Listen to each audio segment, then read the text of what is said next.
देश 25 लाख क्विंटल जगाच्या पाठीवरून कापूस आयात करत होता।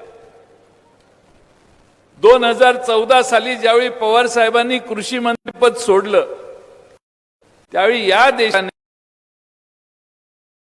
बाहेर 70 लाख क्विंटल कापूस निर्यात केलेला होता। 70 लाख हे देशातलं रेकॉर्ड आहे। आज काय परिस्थिती? आज पुन्हा देश कापूस आयात करायच्या नादाला लागलेला आहे। म्हणजे 10 वर्षात जे कमवलं ते पुढच्या 9 वर्षात घालवण्याचं काम झालं का, याचंही आत्मचिंतन तुम्ही सगळ्यांनी केलं पाहिजे। आता आपल्या देशामध्ये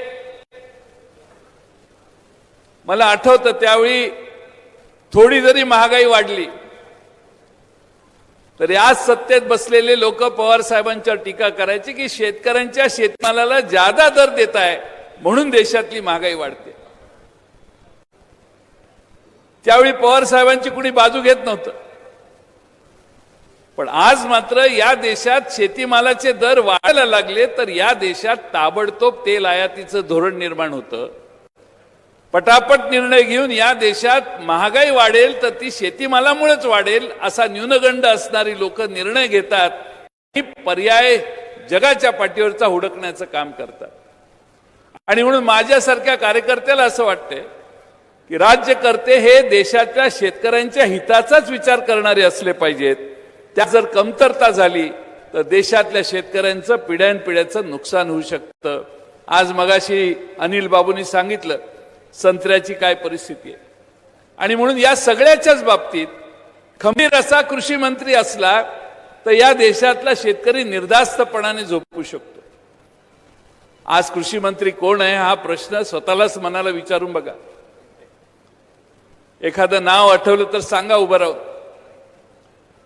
पण आज मात्र 10 वर्षाच्या कालखंडात देशात कृषी मंत्री कोण आहे असं कुणालाही विचारलं तरी शरद पवार साहेबांचं नाव घ्यायचं। ही अमूल्य काम पवार साहेबांनी लक्ष देऊन केलं।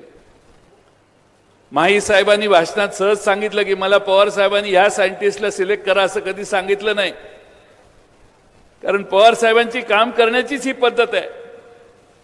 कोणताही हस्तक्षेप न करता शास्त्रज्ञांना मेरिटवर निर्णय घेण्याची परवानगी देणं, वातावरण निर्माण करण्याची सहजगत्या हाती पवार साहेबांनी सतत दाखवली। पवार साहेब आम्ही मंत्री म्हणून काम करत होतो, पवार साहेबांनीच आम्हा सगळ्यांना मंत्री केलं, पण पवार साहेबांनी कधी भाषण करून फोन करून जयंत पाटील हे असंच करायला पाहिजे अशी भूमिका कधीही आम्हाला कुणाला मांडली नाही। कदाचित पवार साहेबांचं चुकलं असेल, आम्हाला एवढं मोकळीक दिली, एवढी मोकळीक दिली, एवढी मोकळीक दिली की परिस्थिती बिघडली। मोकळीक किती द्यायची? आणि मला आठवतं की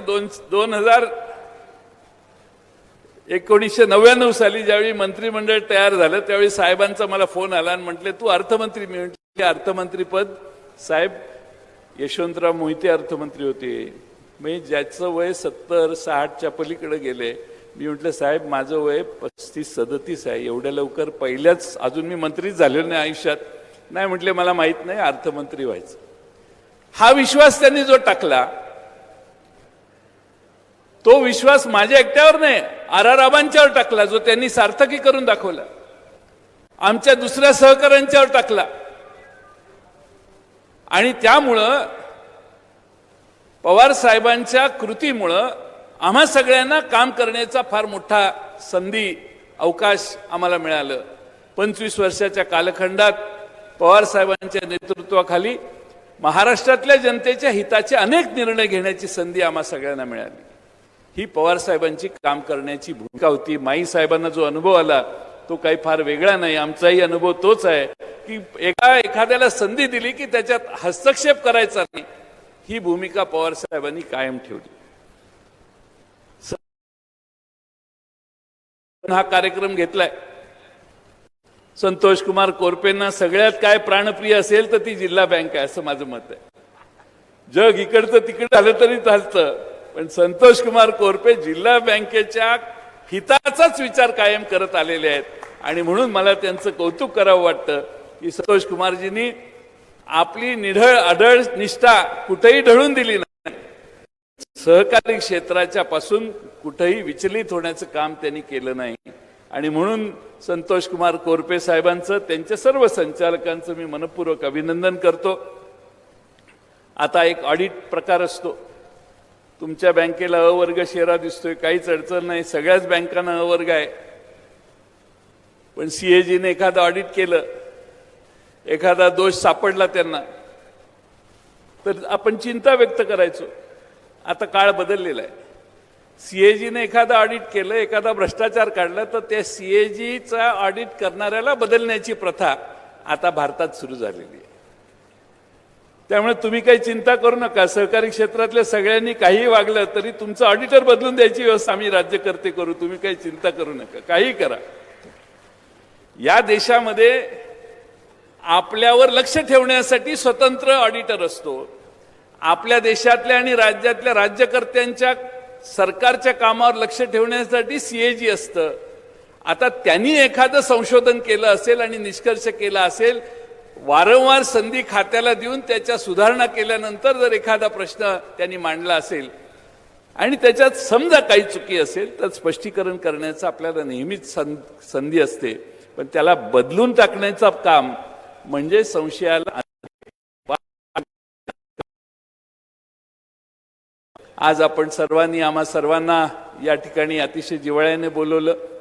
जिल्ह्यातले, आसपासच्या जिल्ह्यातले सगळे मान्यवर दिग्गज नेते व्यासपीठावर उपस्थित राहिले। मला खात्री आहे की अण्णासाहेब कोरपेंनी ज्या विचाराने या जिल्ह्यात आणि आसपास वराडामध्ये काम केलं, त्याला तुम्ही एक सरळ मार्गी नेता म्हणून साथ दिली।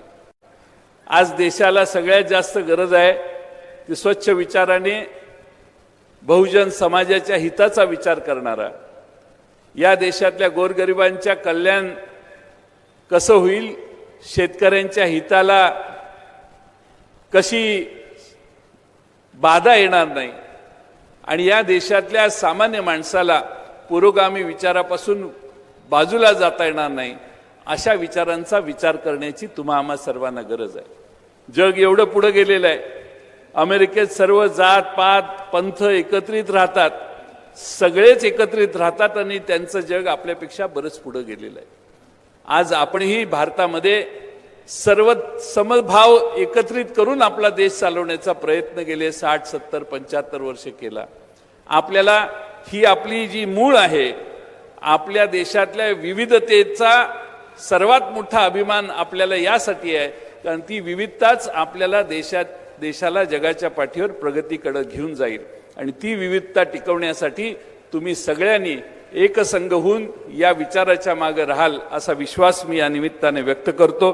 मला इथं प्रेमानं बोलवलं याबद्दल संतोष कुमार कोरपे, अकोला जिल्हा मध्यवर्ती बँकेचं मनपूर्वक आभार मानतो आणि माझे 2 शब्द संपवतो। धन्यवाद।